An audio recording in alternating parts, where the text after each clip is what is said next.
see Belmont Press sitting over there. Goodness gracious. Where you at, man? Good stuff, Comics Gator. What's up, yo? I'm in a state of yo. All right. No problem. Nice. It's a good place to be, I assume. I'm sure there's some chemical involved. Hey, yo, Pops Van Zant. What's up, dude? So Anyway, so tonight we're going to, thought we'd talk a little bit about, now, when I was doing like writing, I guess arts class, it was like just an art class. The lady would play music to aid us in getting into the left side of our brain. I guess he was into the whole left side, right brain, that thing. Which I don't know. I didn't ever really play into that, but music does seem to get the creative juices flowing, as it were. If you're stuck in something and you need to like walk away from it, get a good tune in your head, and usually that it like gets the log jam out, and you say, "Hold on one second. Did you guys boot Belmont?" No, we did not. He's just hanging out over there. So, well, he won the last Stump the Bunny, and I haven't seen him since. He never answered a damn question. It was that Aaron had these hard questions, so all he had to do was just keep deferring to me, and I couldn't answer him either. And he just won that way, So when they're all hard to you, you don't know which ones are hard to the bunny, right? So you're like, exactly. I don't know if this will stump him. It stumps me. Well, funny thing about it was I was like one off of several of those things, and you could have gone either way. There's like a couple of those things that had like, yeah, but it was okay. It's okay. It's hard to come up with those questions. Who's Chewbacca's second cousin? Right. Seriously, twice removed on his mother's side or something. I don't know. That was weird. So we're talking about like the kind of music that kind of like gets the juices flowing or whatever. Now I guess there's kind of like two different schools of thought. Okay, there's the ambient noise kind of school of thought. Something that's non-obtrusive, that's like low in the background. That's almost like white noise in a way. Kind of like musical wallpaper. Musical wallpaper, right? Like the put some Vangelis on. I think somebody was talking about the soundtrack to Blade Runner, which is all-time classic. But you can just put that on in the background, lower it enough, and just kind of chill out, right? And then there's the other theory, which is like, just wall of noise, just like something big, something loud, something obnoxious and brainless to kind of like something you can ignore, but still like, kind of get your juices flowing or whatever. Yeah. So which one do you guys ascribe to? Go ahead. Guess what? When I'm doing stuff and I'm trying to concentrate, Right. I can't really listen to music, and if it's in the background, it's fine. I don't, pay attention to it.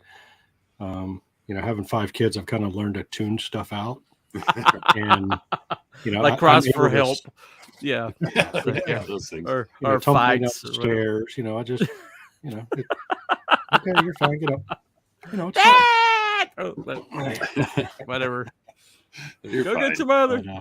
Bring it to your mother. Yeah, when I'm writing or working, I can't have something right in my ears, distracting me. Right. But well, I think of music that I've heard, right, and so you're more inspired by music. With, you're more inspired by music than aided by music, right? Right. You would say. Okay. Sense. Yeah. What about you, Odin? You yeah, well, obnoxious or wallpaper guy? I'm definitely not a wallpaper guy. I'm not a big score. I love scores in movies, but I don't want to listen to it most of the time. Every once in a while, but a lot of times because it reminds me of the movie. Like the Conan score from Barbarian. I'll listen to that all day long and enjoy it. But I also agree with Todd, especially if it has lyrics. If I'm writing, I can't listen to something.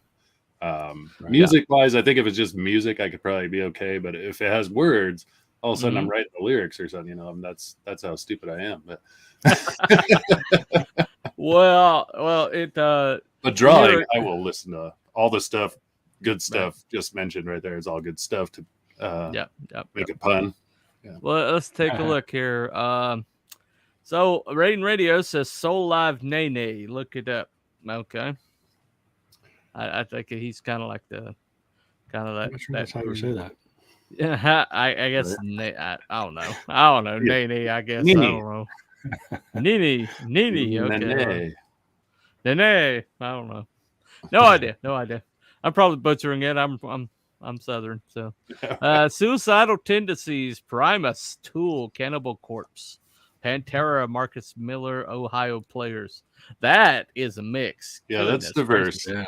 The middle is probably where I had the most, like the Cannibal Corpse, Pantera. But I listen to death metal when I'm drawing a lot. Yeah, it comes out. Really, it comes out in your art. It really does come out in your art. Well, yeah, and being a metal singer at one time, that was the thing. So, yeah, but that death metal, man, their singing is like, I know,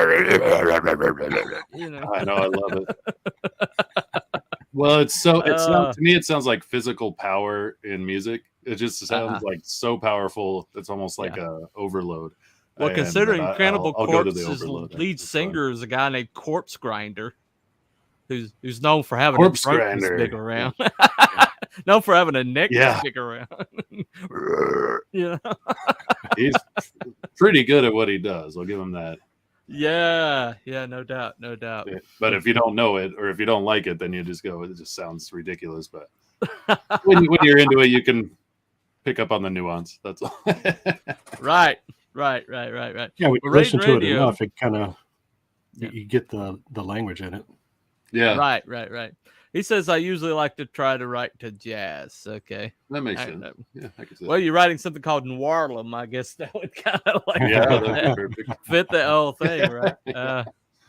But I guess it's kind of interesting. I guess I'm along the lines of you guys. I'm more inspired.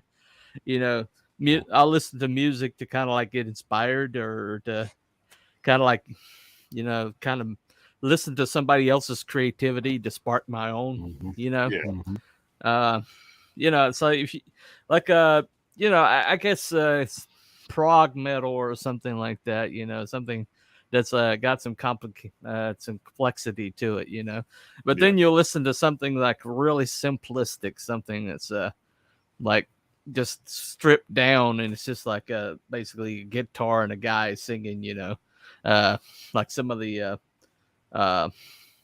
like music from turn of the century or something like that. Oh yeah, I find that singers. Yeah. Well, I mean, Jim Croce or something like that. Hold on. We got another list over here. I love old school death metal, late 80s, early 90s, Death, Carcass, Malevolent, Creature, Sepultura, etc. Okay. Yeah, no, that's what I cut my teeth on. Good stuff. Like, totally agree. Bolt Thrower as well. Napalm.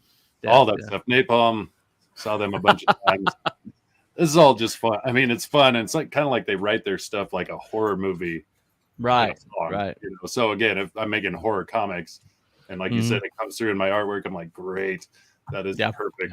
Well, depending on what you're creating or what you're either what you're writing or what you're drawing, switch it up to.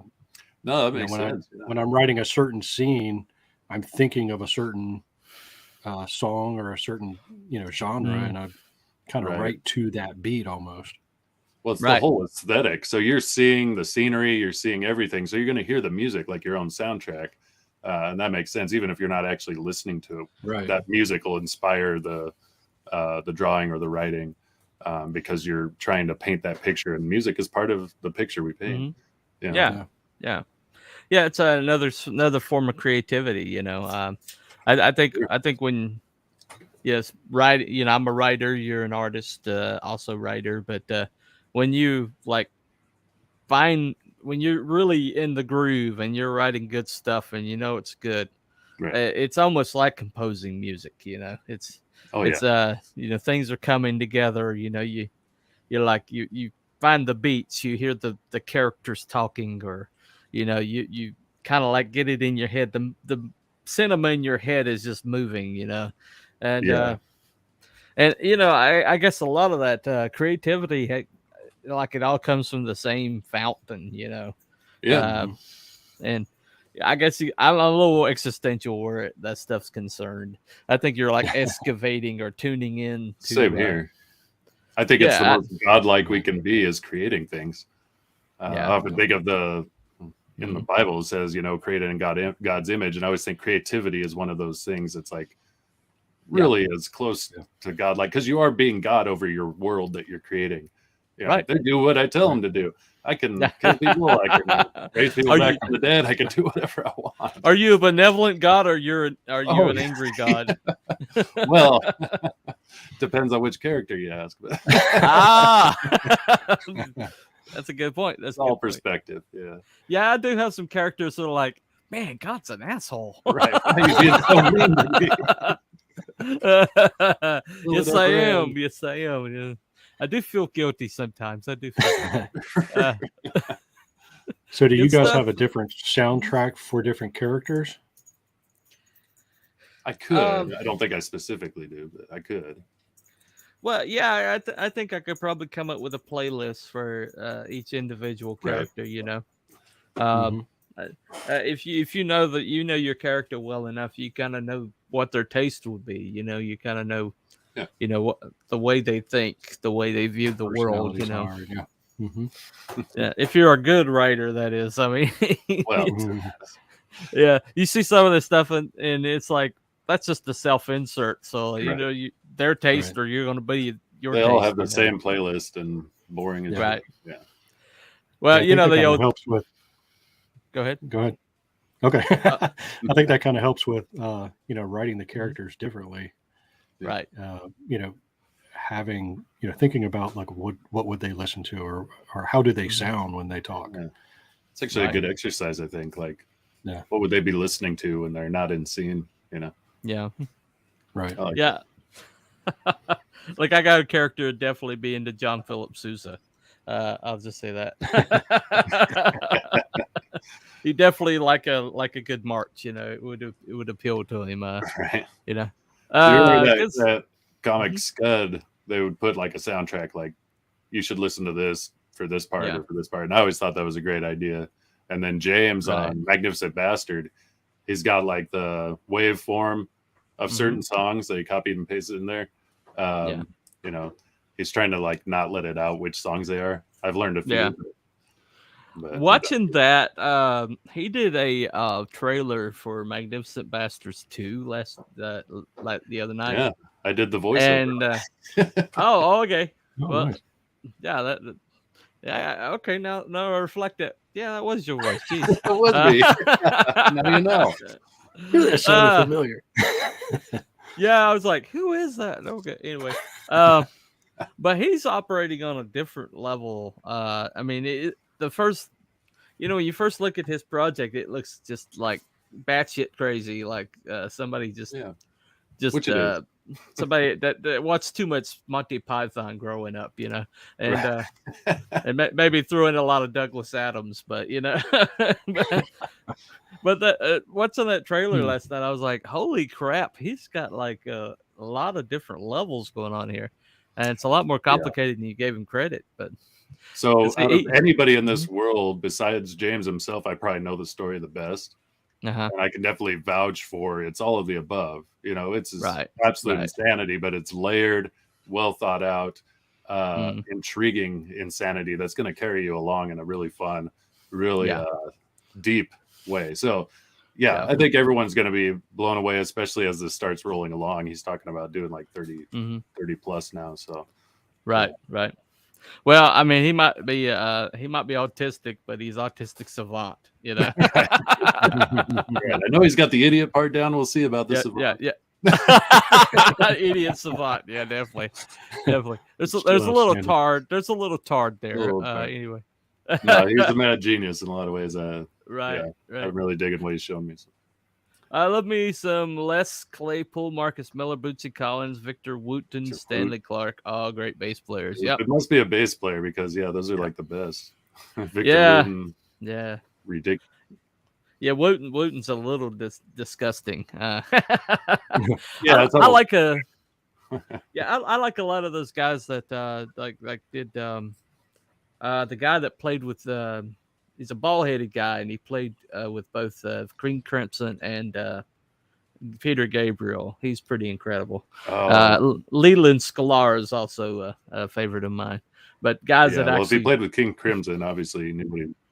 I can't remember his name, but man, he's good. If you play with King Crimson, you're definitely a different you got to be another level. Yeah. I mean, considering the guitarist in that band is this little glasses professor looking guy that sits down and plays because he's so complicated on the guitar that he can't actually walk around. It's always those guys. Like I saw a meme and it showed like this nerdy looking dude, and it was actually specifically towards like death metal and heavy metal and stuff. But they're like, if your guitar player looks like this, there's a guaranteed chance you might die in the pit or something like that. Well, it's those nerdy guys, then. Yeah, you know the joke, right? How you can tell a death metal band. If you can read their logo, then they're not death metal. They're not metal enough. But that was a fairly good thing. There was a time when they were like legible. I mean, they were really intense and crazy, but you could read them. Right. And then somewhere along the line, it turned into this whole tree root. There ain't no way to read them now. I ain't no read. I don't even watch, right? I'm not a creator, but I do create with cooking. I love upbeat, soothing, sublime. That's a good one. Steve Miller Band, Black Keys, any Latin music. Yeah, Sublime. That guy, he was a genius. You know, we lost him way too late. Very talented, man. Great voice too. Oh yeah, definitely. He did reggae, man. He knew the groove, man. He could lyrics like Stream of Consciousness. You know, they had that kind of Paul Simon kind of beat flow to them. You know, which worked really well for the style. Oh yeah, and died before they got popular. That's crazy. It's crazy. Drugs will do it every time, man. Every time. Hey everyone, hey Corey, what's up, man? Where's that Belmont guy? I don't know. He's lurking over there. He's lurking somewhere. He's headed to the post office before it closes. He's doing fulfillment. All right. Doing the Lord's whatever. Work. Yeah. I'm fulfilling my comic book. Yeah, whatever. That came at exactly 4:20. It says so. Okay. I like Victor Wooten and Bela Fleck, no Flecktones. You played with Bela Fleck. Okay, no worries. But yeah, like I said, bluegrass. Bluegrass is definitely, with the storytelling and with the complexity. There's a lot of bluegrass that can really get your juices flowing. I like Alison Krauss and Union Station. Oh yeah, great band. Mm-hmm.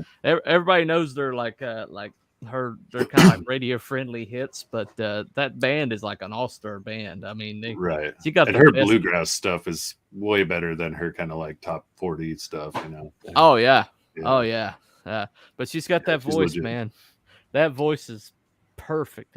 You like the Cox family? Yeah. I did an album together with Alison Krauss, and I don't know if Union Station was on it or not, but the female from Cox family and Alison Krauss, very similar voices, but they actually worked really well together. They were just slightly different enough on that album. But that's the other thing about bluegrass, all the harmonies. I love that. Oh, right. Yeah. Well, I live where Doc Watson was he lives up in Boone, or lived up in Boone up to the time he passed. And I lived right that whole mountain area, that's where I live. I live right on the foothills of it. But yeah, that stuff's like right into the bedrock around here. I don't like a lot of country music, but my wife took me to a Zach Brown concert. Oh yeah. Oh my gosh. They had a fiddle player that was amazing. Yeah, he looks like he looks like he'd be doing your taxes if he wasn't fiddling. Yeah, that's the weird thing. Because you expect the fiddle player to kind of be a little scruffy, but he's this clean cut guy. But man, can he fiddle that thing? Yeah, there was one that played with Ricky Skaggs was like that. I mean, he looked just like a high school senior picture. It just looks so like clean cut, nice haircut. Yeah, and all these scruffy rednecks playing bluegrass. He just stuck out. But then when it's time for his fiddle solo, it was like smoke was flying everywhere, and everybody's Zach Brown band did a live version of "Devil Went Down to Georgia." Yeah, I was there, and they not only did that version, but they did it like twice the speed that Charlie Daniels ever did it. It was incredible. Charlie Daniels was just like, you guys go. You guys do it. I'm not gonna argue with that. You got my blessing. You got my blessing. Go ahead. Go right ahead. But I mean, I guess it just whatever inspires you. There's a lot of classical music, man. A lot of people get inspired by classical music. For sure. A lot of metal people get inspired by classical music. Especially symphonic metal and people like that. But there's something like Brandy. I think a lot of metal guys like bluegrass for that same reason. Right. The speed, complexity, but then especially a lot of like the guys are really into like melodic death metal or mathcore as they call it, which is really odd time signatures, lots of intricacies. It's well composed. Yeah, they love classical for that reason. Glenn Campbell. Campbell, amazing. Yeah, it's amazing. When I was growing up, I couldn't stand him. I couldn't stand his voice. I couldn't stand him. I guess that my parents watched the Glenn Campbell Hour or whatever. I just thought he was goofy. But but as I got older, it's just like recently after he passed away, and I was kind of like then, and I was like, why is people so in awe of this guy? And I started like watching his videos, and I was like, holy shit, the guy, he was playing a 12-string guitar, and he was like picking each individual string as it. I mean, you got guys playing 6-string that are just like, that's beyond a lot of people. But he was playing a 12-string, but he was picking it so individually and so quickly and so perfectly that it sounded like a 6-string. Yeah, wow. I mean, he was one of the Wrecking Crew members, and they were in awe of him. Wrecking Crew, the Wrecking Crew. Okay, every major song, every major hit from the 60s into the 70s was they backed those bands up, and they basically played those albums, and they were in awe of him. So I mean, well, it's like you get typecast. He did Rhinestone Cowboy, right? That's his biggest hit he's ever had. He had a few others that were kind of like Coca-Cola Cowboy or something like that. But when it came down to it, time to pick, the guy was ridiculous, and he had a great voice. And I think back then in the country world, you kind of had to have that to a certain extent. I mean, it was pretty talented, and they dumbed it down for success. Yeah, but in the back rooms when they're all just picking and jamming, they're like, right. Well, I was watching this like Hee Haw thing where he was like playing "Gentle on My Mind." Oh yeah, and here's like a room full of legends. I mean, the who's who, the pantheon of country music, Nashville guys, and they're all just like, I mean, Roy Clark is sitting there. Roy Clark and Chet Atkins were sitting there going like, what did that kid just do? Right. Isn't this the Rhinestone Cowboy? What the hell? Yeah. That's like, okay. He might be a little serious. But he also had a really horrible haircut that drove me nuts. Yeah. It's pretty. It didn't move in the wind. It freaked me out. But I mean, but you can't listen to Wichita Lineman without being inspired. I mean, there's no way you listen to that song and not feel like, okay, I need to write something right now. Well, I gotta look that one up now because I don't know it. Oh, you don't? No. Well, oddly enough, I know a lot of the older stuff. But... Wow. You're welcome. Yeah. Okay. Wichita Lineman. I'll check it out, man. Yeah. That's Glenn Campbell. I assume, right? Glenn Campbell, yes, sir. Yeah. Glenn Campbell, Wichita Lineman. Well, back to inspiration, though. I just wanted to say, like, that old country music was very story driven. And I love that. Yeah. I like short stories. That's what I write. That's what I'm mostly into. And like I was saying about the death metal, it's like a short horror story, but country music's like a short Little House or something, you know? Oh, like a short episode of somebody's life. You know, often heartache, but sometimes the night the lights went out in Georgia, or you know, the ballad of Billy Joel story. A lot of the Johnny Cash ones, you know, like Boy Named Sue. I mean, that was Shel Silverstein who wrote it, but but again, these are like great little short stories. Don Williams is one of my favorites. All his songs are like this little short excerpt, you know, just like well summed up. And then the music's just the background for this little story that you can relate to the story, but the music like sets it into your soul, you know, like you're like, I'm feeling this. Yeah. I shot a man in Reno just to watch him die. Yeah, there you go.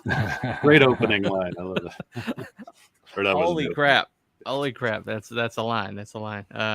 Yeah. Well, I mean, even when you see something like the way, you know, Trent Reznor did Hurt, and then here comes Rick Rubin and says, I'd like to try to see if Johnny Cash could cover that. And Trent Reznor's like, Johnny Cash? Okay, whatever, man. and then he gets this like tape in the mail, and he's like, holy crap, what? It's your song now. You know, it's not my song anymore. I really appreciate both versions for what they are. Like, obviously, the tone is similar because the song style is very depressing, but one seems like a young firecracker version, because even when you're young, you still feel those like depressed, like weird, and then the other one's kind of like an end of the line, kind of like at the end of his life, which is way more depressing to be like at the end of your life feeling like that, you know? Yeah. But you could hear it in his voice because he's an old man, and it was two great renditions. Yeah. My Empire of Dirt has an entirely different meaning, doesn't it? Yeah. Yeah. As a lyric writer for the bands I've been in, that's what you're always looking for, like one little phrase that's like a word picture that's just going to blow up in someone's mind. And Trent Reznor was great at that. He had so many little ones. My Empire of Dirt, but that whole song was filled with them. Right. So I'm not necessarily Myers chair, you know. Well, his was kind of shit. I kind of preferred that version just for what it was, but then Johnny Cash was like, I'm not gonna sing that, you know. I clean it up. A lot of people I like my music go to church. I don't know what a crown of thorns is. Right. Don't know what a crown of thorns is.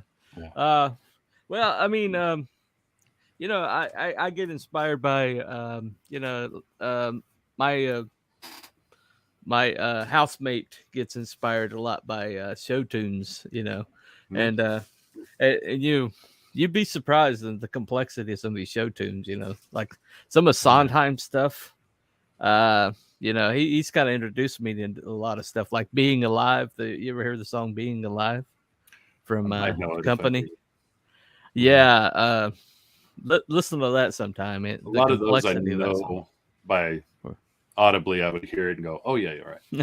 right. Yeah. But I wouldn't know them by name or by composer. Right. Exactly. So my daughter introduced me to Hamilton. And I've sat there and watched it with her, and I was like, "Is this whole thing singing the entire?" Like 3 hours, and she said, "Yeah, what do you mean?" Like, not a good example. The lyrics in there are excellent. Yeah. Well, and some of the writers on The Simpsons, I remember The Simpsons would always throw in like show tunes, and the people in the show would just like break into song, and it was glorious because they were really well written, well composed. I was always impressed. Family Guy would do that upon occasion too. Yeah. Well, Simpsons did it, so obviously Seth MacFarlane's going to do it too. Right. Yeah. I'm sorry. Yeah, you're right. It flows downstream, doesn't it? He picked up everything they dropped that was gold. He's like, they did that. That was gold. I'll do that. Yeah. That's a good idea. Anyway. He had a little more vulgarity, and that was. Well, I mean, like somebody like Weird Al Yankovic. I mean, some of the things Weird Al Yankovic does, he's pretty incredible, Extremely creative. Yeah. And what people don't understand is not only is he parodying the song, but he's parodying the style, and he's also parodying the singing style. Yeah. He's actually copying the musical and the singing style. Yeah. Which he just nails every time. Yeah. He really does. And some of these styles that he covers, I mean, are just like how much range has this guy got? You know?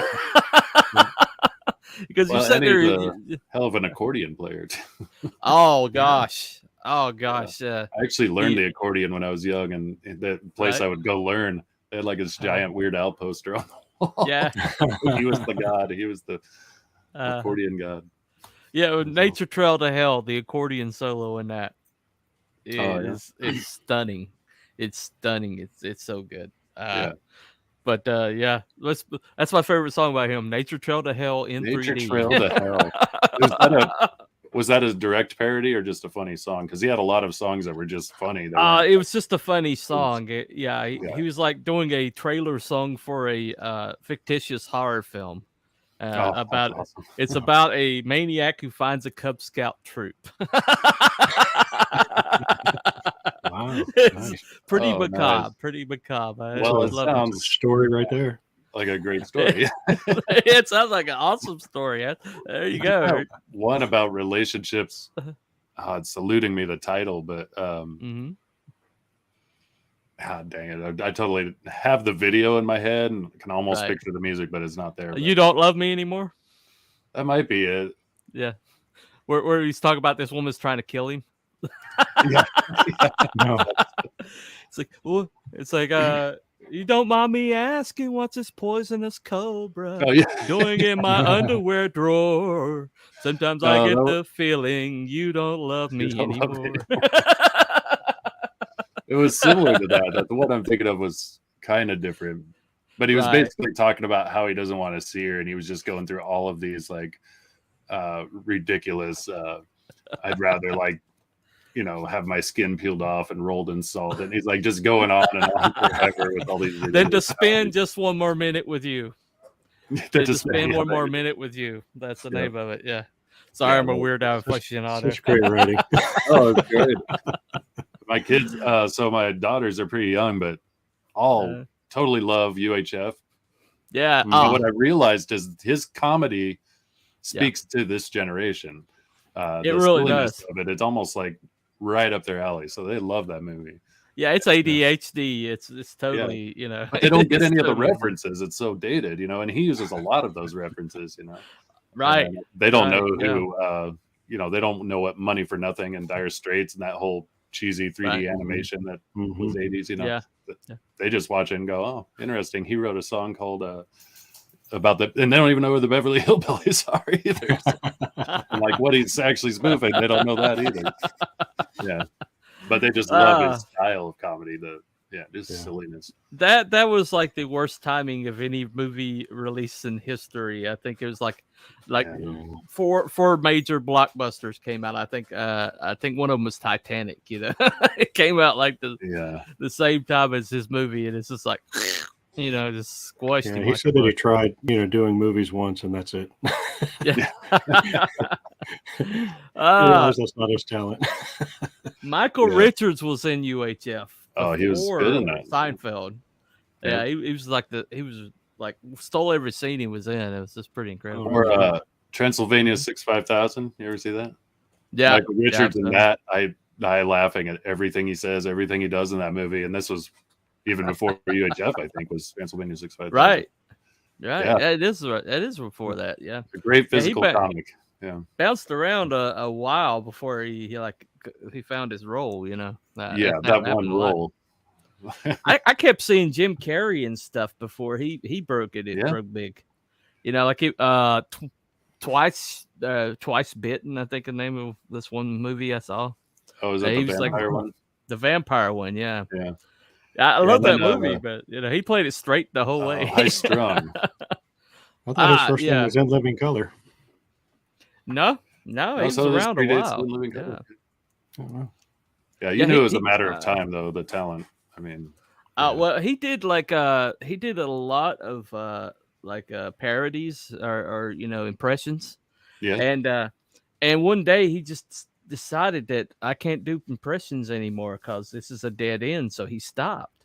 Yeah, and he started like going out on stage and people expected impressions, and he just started doing like straight comedy, and people were like boo him, and he did that for like, and it because he's like, this is not the way. I need to go. This is pigeonholing me. I need to do something different, and they hated him for a while, But then he started doing like music, though. He was a great singer, man. Oh yeah, I mean, his voice was phenomenal, and he did in Cable Guy. He did that "Want Somebody to Love" Jefferson Airplane, right? And he did it with like this ultra vibrato to kind of make fun of Grace Slick's voice. And but his his tone, everything was perfect, and he was doing the Axl Rose scream and all this. I mean, it was impressive. Yeah, Axl Rose is not easy to cover. No, he's not. Not easy at all.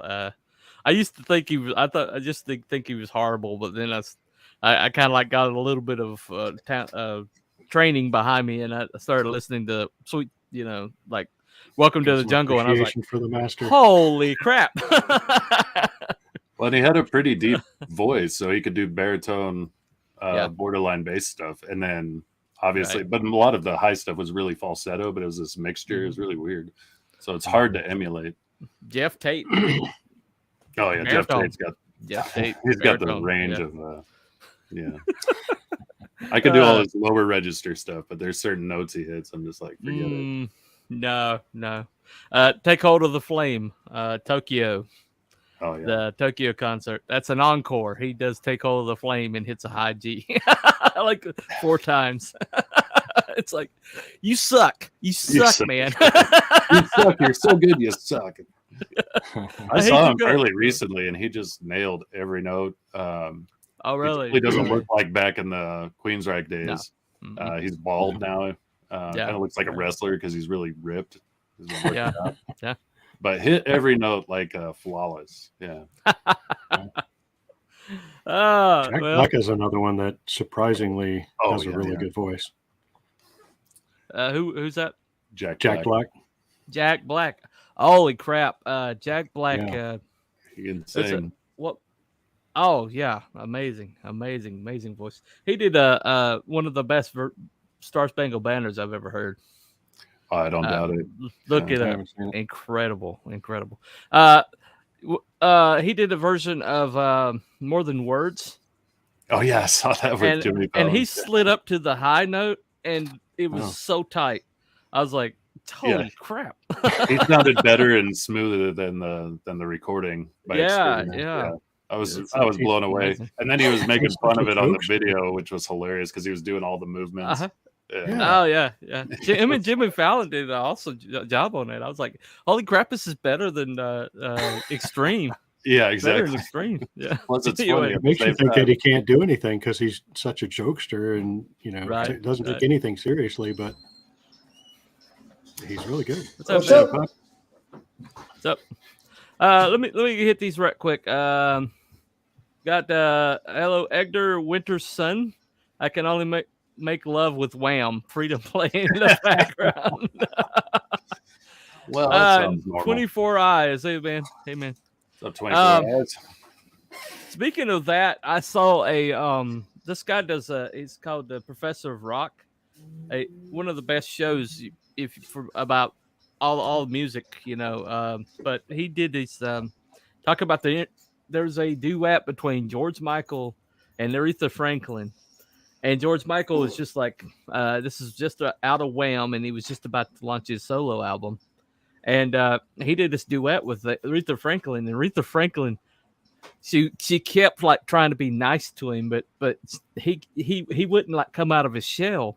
And so she's like, okay, honey, okay. And so she just like got in. She just blasted him in the face with this incredible vocal, just like, yeah, what you got, big boy? Show me what you got. And then he's like stunned, a little bit. And he like came out of the room and he came back in and he's like, okay.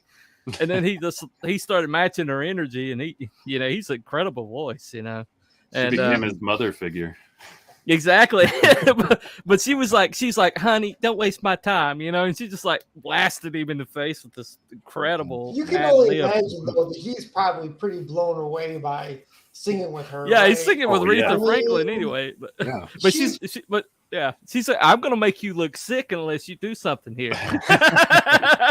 I gotta make you look sorry. There you go. Yes, ma'am. I'll tell you what. I always thought that the way he died was pretty suspect. Because no, we're not going to do conspiracy theories. It's not conspiracy. Just say it's not conspiracy. You're telling me that you have the best healthcare in the world. All right, okay, all right. The best healthcare in the world, the richest guy. And you telling me that he's going to die of some whatever? Yeah. All right. Okay. What did he die of? Sorry, not to play into that. Oh no. See? Here we go. I didn't even know he was dead, to be honest. Yeah. Really? He died about nearly 10 years ago. Yeah, I think I vaguely remember that. Hey, y'all. What's up, Octo Gone? What's up, man? Right. Well, what kind of music inspires you, Shadow Punk? What kind of music do you listen to, man? I'm not really a music person, as they would say. You got punk in your name, man. Then why are you on the show, man? Well, I tell you what, I listen to what I like all kinds of music, but I listen to kind of what I grew up with, you know. Mm-hmm. But if somebody puts like something like electronic music in front of me, I think it's pretty cool, right? Oh, okay. I do. Okay. I like that, but I don't like. I generally don't like new pop music. Mm-hmm. Right? That usually is like, I kind of guess something about it is pretty strange. But I like all the old stuff. I like all the classic. Like I like Elton John quite a bit, even though he's probably a weird dude. Quite possible. I don't think there's a probably to that. I think it's pretty well documented. But most of the best singers are really eccentric and weird. So, yeah, that's true. That's true. I think that I really like the guy that writes his songs, and I listen to his songs and I go, "This guy is fucking amazing." The way that he spins words, and I don't know if that's like he inherited like a English kind of like tradition because it comes from somewhere. It's a big deal in my mind. Most people, like my one buddy likes energy out of songs. Yeah. He likes in your face, Led Zeppelin, your skin peeling off your face. Right? If you don't do that, you failed. Right? Yeah. I kind of like the wall of sound. He's like a wall of sound guy, not a totally. He's a guy. Freddie Mercury guy, right? And we all love Freddie Mercury, right? I mean, there's no doubt about it. Yeah. But I tend to I like that stuff, but I tend to like poetry to music. Right. And I don't even like poetry, to be honest with you. I don't even like it. But I like it. But it's different with music behind it, though. Well, exactly. There's something about it that really works, You like Paul Simon? I can never nail this guy down. I can never nail him down. I can't figure him out. Anyway, Shadow Punk is way too red pilled for music right now. I can't relate. I'm actually black pilled at this point. So, but yeah, I'm pretty red pilled for sure. I got you. What does that have to do with being in the music, Brian? Well, you know what I really liked was, you remember the movie Tron Legacy? Remember those Daft Punk guys? Yeah. I like that. Yeah, I'm familiar with Daft Punk. Yeah, they're really good. And they kind of shake it up, and for a traditional person like me, I'm like, whoa, that's pretty cool, because they can take anything. They can take Aretha Franklin and make it sound like it's something totally different. Yeah. Well, I mean, they're just like taking music and like remixing it or whatever. Belmont's EKG or something. Belmont, what the heck, man? Belmont's breathing into his microphone again. I guess he is. Oh, that's my fan. He's trying to get us all revved up. Okay. So the new form of music is ASMR, huh? Yeah. Hold on one second. Octagon says, I listened to Odin sing, and that's it. I appreciate that. That was the best kiss ass ever. I don't know, man. Thanks, like a stone, you just did. I mean, it's. Oh, thanks, man. That upper range you hit, man. That was if you can sing, do it. Pretty impressive. That's what I say. Yeah. Yeah. Well, I always joke I've had two talents, drawing and singing. Like, that's it. Right. That's all you get. Are you in a band? I was for most of my adult life. I've been in several bands, but not right now. Oh, really? Okay. Yeah. It's awesome. It's kind of a young man's game, especially the style I was playing. And once I got to a certain age, I'm like, I don't want to be the old guy trying to, pretend to be cool and shit. It's been my experience when I work with people who are editors that if they are musicians of some sort, whether singers or actual musicians, they are really good at editing because they're really in touch with the music. Like instead of hitting on the beat, they'll cut on the downbeat. Right. And it's really cool to watch it work. Yeah. I was I used to think that Freddie Mercury was like the pinnacle of what was possible with live performances, Live Aid basically. Yeah. But then I saw the Prince halftime show from a few years back, and they were telling him basically that it's going to rain tonight. Are you sure you want to do the show? You got electric and everything. And then he's like, basically he said, can they make it rain harder? I love that. Really? Yeah, and he went out there, and he not only did he do like his hits, but he did like a All Along the Watchtower. He did a Foo Fighters song. He did whatever he wanted to. He just wanted to do the performance.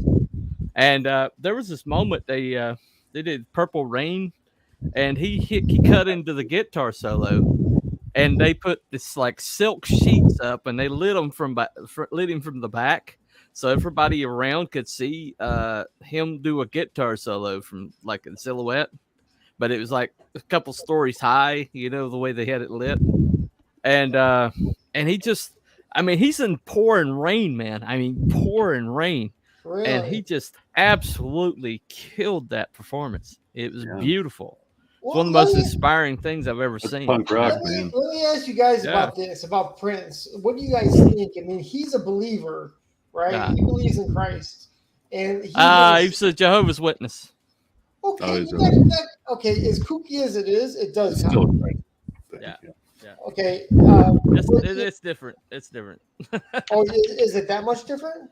Yeah, it's pretty different. Yeah, he goes door to door. He goes door to door, selling Purple Rain. He does it. Well, a lot of people think the reason why he was so good is because of the repression that he grew up in the Jehovah's Witness, because they don't let you like celebrate birthdays. They don't let you celebrate any holidays or anything like that. And a lot of people think that repression was the reason why he was just like so bombastic, because he was just like all that stored up was just like blowing and exploding out of it. Rubber band effect, where you're like, hold it down, especially somebody super creative just waiting to burst out of the seams. Yeah. You can write movies about that or books, like couldn't wait to get out from under the control and then went to be a star and made it. Oh, that happened. It happened a lot. Happens a lot. Yeah, he's a great example. Yeah. I'll tell you what. Definitely. What I liked about Prince was his ability to write a really amazing pop song. Yeah. And anything else I did not like. And it was something different. So it's like I shouldn't say that because I think Purple Rain was really cool, right? Right. So, but he got into this whole phase where he was making like. Well, he was trying to get out of his contract. So he did that on purpose. He did it on purpose. He was trying and then to his get fans were like, "This is awesome." Well, even being as weird as he was being, he was still Prince. You know, Wow. you can't use my name Prince anymore. This symbol, that's my name now. Oh yeah, the symbol. All that formerly known. Have you guys heard a story about how he had a safe in his house when he passed away? I guess it was a safe that was like the hardest safe you can crack. And his family, so they hired this guy who's been cracking safes his whole career, right? And so it was like I guess what happened was there was a chance that when he drilled through, if you did it wrong, you would never be able to open it. Yeah. And he lucked out and he opened it. Yeah. Right. But he had this massive. Yeah. What was inside? It was like Al Capone's vault. Right. I was going to say Al Capone's vault moment. It was his masters. He had all his masters. Is that what it was? Yeah. All his masters were in that safe, and if the guy messed up, it would have torched everything. It would have burned everything. Gone forever. Really? Okay, so let me ask you then: if he's a Jehovah's Witness, was he saved when he died? It's not really on topic, man. Well, I don't think T Bunny's the arbiter of that either. Well, no, that's not true. I mean, that's more comparative religion. I would let him into my heaven, but that's okay. Yeah, so there you go. I'll stay on topic then. When Robert Plant and Jimmy Page die, what's going to happen to them? I don't know. I have no idea. You think the black magic is going to catch up to them? I have no idea, man. They're fucked, man. They're fucked. They made deals with the devil, and there's no way they're going to come around. Well, they got their inspirations, and they've inspired others. So I mean, music's pretty much universal. And you guys ever see the Kennedy Center honors where Hart did a version of Stairway to Heaven? Oh, I couldn't help but just do anything but amazing on it. And Wilson, awesome. Ellen Wilson in her late 60s killed that vocal on that. I mean, those sisters are so talented. Yeah. They really are. But her sister played the acoustic guitar, and then he had the guy that played the Stimmy Page solo did a real good job. But they brought in like a Harlem Boys choir or whatever, this big old gospel choir, and Jason Bonham was on the drums. Oh, nice. Yeah, and he had like a bowler hat on. Well, Chris Cornell always said he thought Hart was basically the American Led Zeppelin. Yeah. And I went, man, that's high praise. Well, he grew up in Seattle. They're from Seattle. Right. But right. As I listen to a lot of their stuff, I'm like, I can see what he's talking about, man. The music is really intricate, really aggressive and bluesy when it needed to be, all kinds of dynamics. They covered Led Zeppelin tunes all the time, and Robert Plant was usually really vicious about people covering Led Zeppelin, but he basically was okay with them covering him. Yeah, because he knew they're going to do it right. Well, her vocal tone is actually close to his, which is weird because really? If you hear him talk, they don't sound anything like that. He does that weird falsetto voice all the time, and it sounds like a chick. Right. Whenever I listen to somebody like Hart or Led Zeppelin, I to be honest, I think they're creating something out of nothing, right? Yeah. And that's kind of what we do also in our own different way. Absolutely. And I'm always like, that's impressive because there was nothing before you did that. Right. Yeah, when you break it down, you're actually throwing something brand new into the universe. It's mind blowing. But I always think even just your thoughts, once you think it, it's kind of in the strata, in the universe, it's there. Right. Even if it just seems like it's contained in your thought, it's in the universe. Once you think it. Well, I think Stephen King, has said a lot of awful things. Okay, but on writing, one nice thing. Well, own writing is his magnum opus. It's like the best thing he's ever done, and he was out of his head. He was out of his head on pain meds when he wrote it, most of it. So that's probably own writing. Own writing. Yeah, his book on writing. Okay, but he said something in that I think is the best illustration of what we're doing here, because he believes it's all pre-existing. He thinks it's a frequency we're tuning into, basically. But he called it basically excavating a dinosaur out of the ground, like a paleontologist. Right. And what you're doing is you're like uncovering just a little bit of it at a time. And you got to use your tools to uncover it best you can. But I think when you see a lot of things that go into your writing, like that song you heard that's playing in the back of your head might go into your writing, or an event that happened to you when you was a child might go into your writing, or just a scene from a movie that you saw 50 years ago, or whatever. I'm sorry, not 50 years ago, but 20 years ago. We'll say 20 years ago. Sorry, 50 years ago. How old do you think I am? Yeah, I'm old. I'm not that old. No. 20 years ago. Okay, I'm 982. 20 years ago. Okay, it's but all 50 years. Yeah, but all I got a little gray, but come on. Well, all of these things that they like go into the computer, the mind computer, and then it comes out as something else entirely, and you can always see like lots of little things in the output that comes out, and part of that is the music that you listen to, lyrics that you've heard, just maybe one thing that really inspires me is chord progressions in music.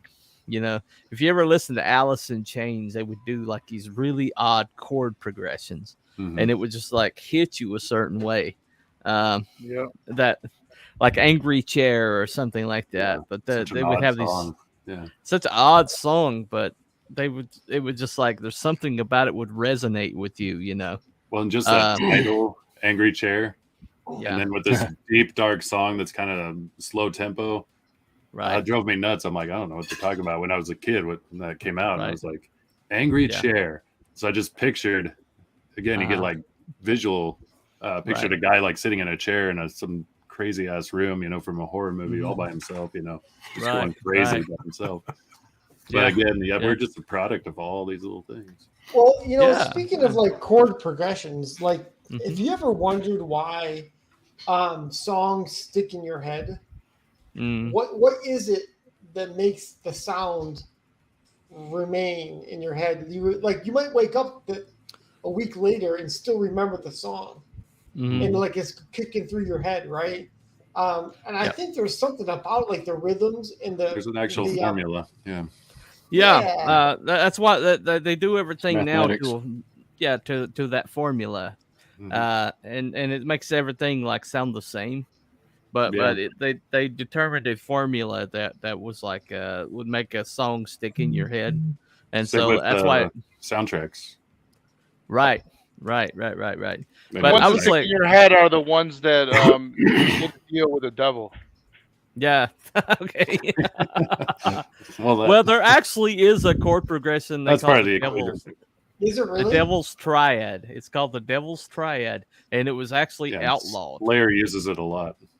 Yeah, right. No, it's no joke. They actually do on purpose. So. Who does? Yeah. Slayer. Really? Slayer. Yeah. I thought you said Larry. Oh, Larry. Larry. I was like, who's this Larry guy, man? Well, he's evil as fuck. That's all I know. Yeah. That's a evil Larry. Okay. What are you doing, Larry? There's your story right there. Evil Larry. There you go. Evil Larry, and he's all about the Devil's Triad.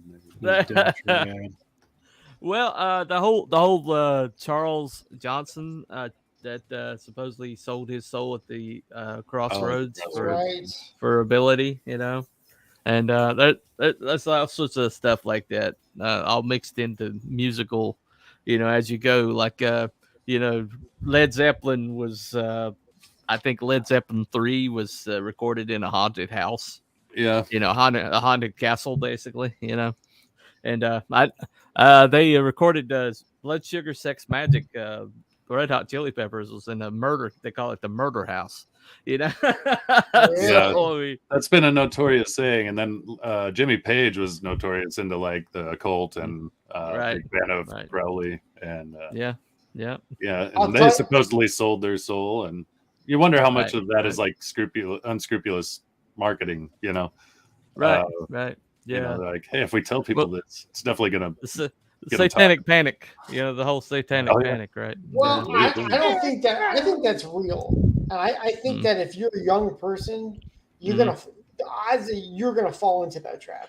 Well, see, the satanic panic. The satanic panic dates all the way back into like the era of symphonies and like the yeah, I mean, there was Triad. I mean, that's the Devil's Triad, things like that. That doesn't mean that it's not real. Though. Tchaikovsky, some of Tchaikovsky stuff, man. I didn't say, but it could also there could just as easily be somebody being like, "This is a great marketing tool," Sure. Totally. Yeah. Especially with the panic going on, they're like, "Let's hit this hot button," while it's hot. What's it? The fugue, toccata, and C minor, Bach. Yeah, I mean that's how many horror movies has that been played in? Yeah, I mean, that one. Yeah. Or Night on Bald Mountain. That was another kind of horror movie staple. Oh yeah, definitely. So I mean, it's people get inspired by different things. But anyway, but tonight was all about music. How music is inspired. Is there comic book music then? Is there anything that fits? Yeah, I think there is. Iced Earth. Iced Earth. Todd McFarlane do all of their covers for right, their albums. Right. Molly Hatchet had Frank Frazetta on the covers, so that's the only connection I can make. Yeah, they had That's something. Well, I think of different comic books kind of like have like you could imagine a soundtrack to them, For sure. Like I mean I think you could. I think you're, like a lot of these comic book artists actually played in bands and stuff. True. That's probably true. Well, and there's some great album art throughout history of rock. Did you know EVS did a album cover for that's right, Winger. It was Winger. Really? Yeah, he did an album cover for Winger. Do you remember that song "She's Only 17"? That video was like super popular, and he looked like he was like my age and shit. Right. She's only 17. You're like little creepy, little creepy. I'd say a lot creepy, but. I mean, it's back in the day. I'll bet you 200 years ago, 17 was like you're done. Yeah, that was like all used to. I hate to say it, but there's some truth to it, right? All Blaze they were like selling them off at 14, that's years true. ago, Yeah, 17 might have not been used up, but maybe right at pinnacle prime. She's an old maid. Yeah. I know, right? Well, by that point, they probably already had like 5 kids. Oh yeah, right. Yeah, it's a different era. Totally. Yeah. Somebody, how in the world did they have like 12 kids back then? It's like, well, she started when she was like 14. Really young, and you never stop. Well, you needed a lot of kids back then to do all the chores. Yeah, hands. That's actually totally true. Lots of hands. That is a big deal. Like work. And plus, you did need some spares because half of them were going to die before they got to 20. Yeah, you need a couple extras. A couple spares just in case. Not to mention, you have your own personal army. So if somebody comes on your land, at that time, you actually owned your land. Right? So you could literally go, we're going to fucking kill you if you don't get off. And you would just kill people. You can collect rainwater on your own land back then. Oh yeah, remember that time? Remember those days? Those good old days where you could collect rainwater now. Some places you can't. I tell you what, most of the early bands, most of the early music stars were like family bands. Yeah. They like picked and grinned on their own porch, and then they kind of find their way. What's her name? Johnny Cash's wife, the Carter. The Carter family. Yeah. Yeah. They're like they were. Mabel Carter is like really influential. Guitar playing, everything. Like the Osmonds. Osmonds. Yep. Oh, that's totally true. They sat on their porch with all their teeth. But you know what? They brought the bluegrass down out of the mountains, and now we're in the perfect circle. We've come full circle from where we started to now we're here. Where the circle be unbroken. By and by, Lord, by and by. There you go.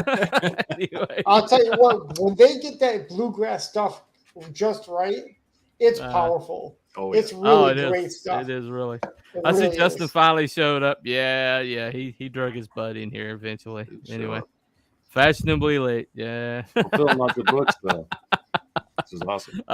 Anyway, well, thanks guys for coming. I think that's a pretty decent place to call it a night. But so this has been Cooper from Telepathic Bunny Comics. This been here with Mr. Shadow Punk down here, Belmont Press. And on the other side, Mr. Todd over there. And below him, Mr. Odin Dasco, the friendly neighborhood Odin. Come back tomorrow night, the same bunny time, same bunny channel. And you're going to find me and Mr. Dasco having a conversation. And not about we'll talk about his art, but we're mostly going to talk about the writing. His writing. I thought he was going to talk about geography with that map behind him. Geography? Why would I talk about geography? I know he's got a big map behind him. Yeah, I'll teach you some things. I never look at it though. Is that flat Earth? No, it's flattened. But I'll tell you what, if we all move like this, we can see ourselves in the reflection in that map. Well, see, there's another taller rat that it's like we're going to take over the Earth. Yeah, Narf.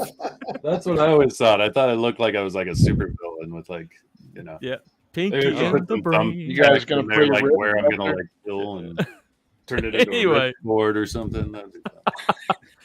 No, I don't think we're going to learn geography tomorrow. I think we're going to talk about writing, but play some Risk. Play some Risk. Play some Risk. It'll be risky for sure, but no. Well, cool. I don't think anybody's going to have like Risk, but anyway. Let's see. Earth is flat, kids. No, it is not. It is. It really is. Believe it. Oh, come on, guys. Anyway, so that's been the show tonight. That's been the Friday Night Love Stream with the Genesis crew. So y'all have a good night. We'll see you next time. Bye, everybody. Later.